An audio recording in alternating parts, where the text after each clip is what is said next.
we're here in Wayne, New Jersey. Okay, so now that we've switched sides, just to make sure that we're on the correct side, we can, Well, I have no good side, so that's fine. It took us a little while to get this. That is a Canon G7X, correct? Correct, G7X. It's a great camera. Plus. I have one too.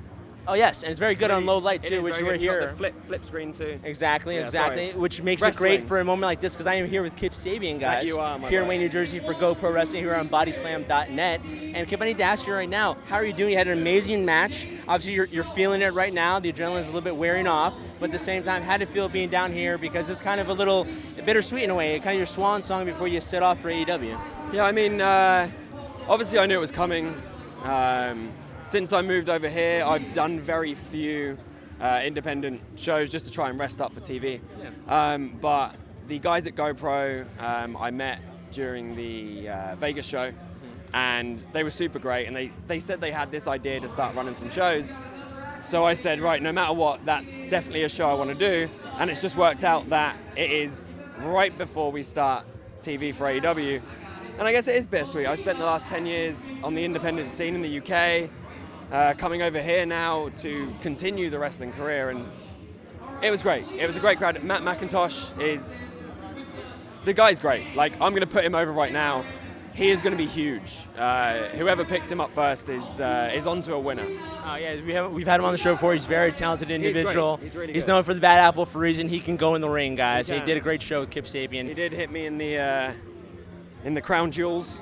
And the different Adam's apple, not the one up here, but the one down below. He got me there too. You know, as you can tell, my voice is a bit raspy.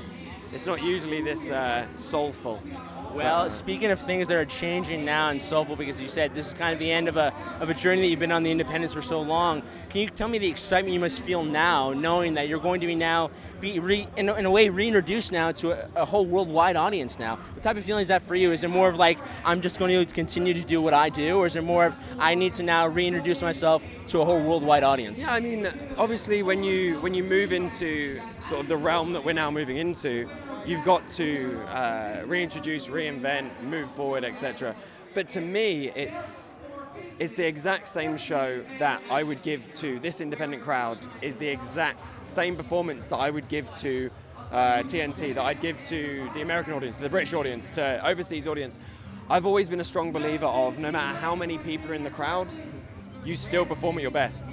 So to me, it's in front of bigger crowds, it's in front of a bigger setup, bigger stage. Exactly, but it's the exact same wrestling experience that I'm going to give. So to me, I'm excited for that, but I'm still going to give exactly the same performance that I'd give here.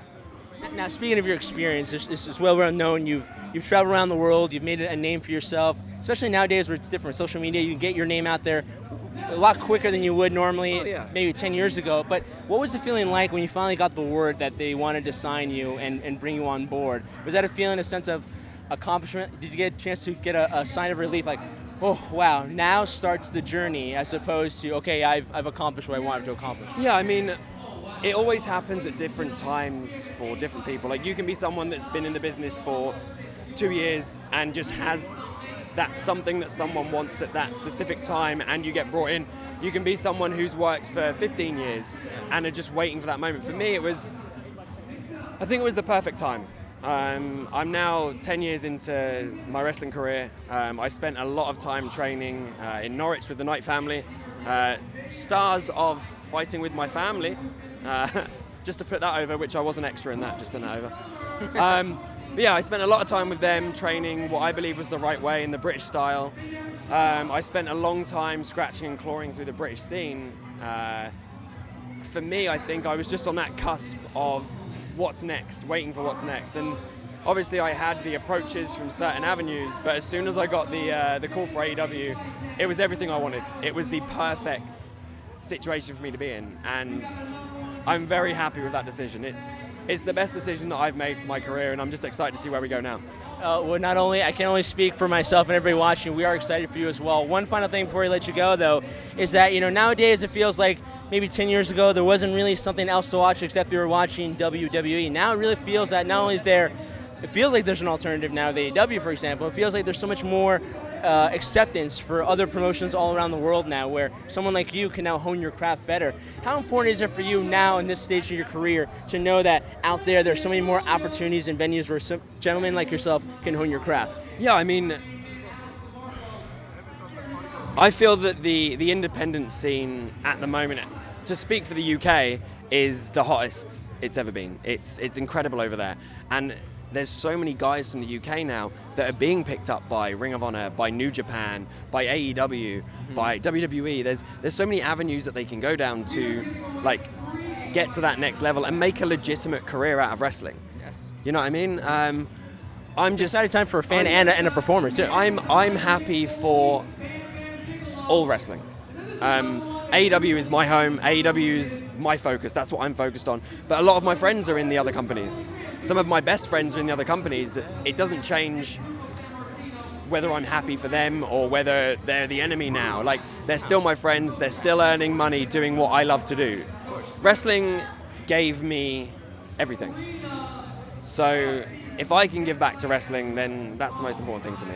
Well, you've definitely given back to wrestling. Us on the High Spot Podcast, we're extremely happy for you. Well deserved. But again, I don't see people who deserve it. You definitely earned it. Thank you so much, Kip Sabian, ladies and gentlemen.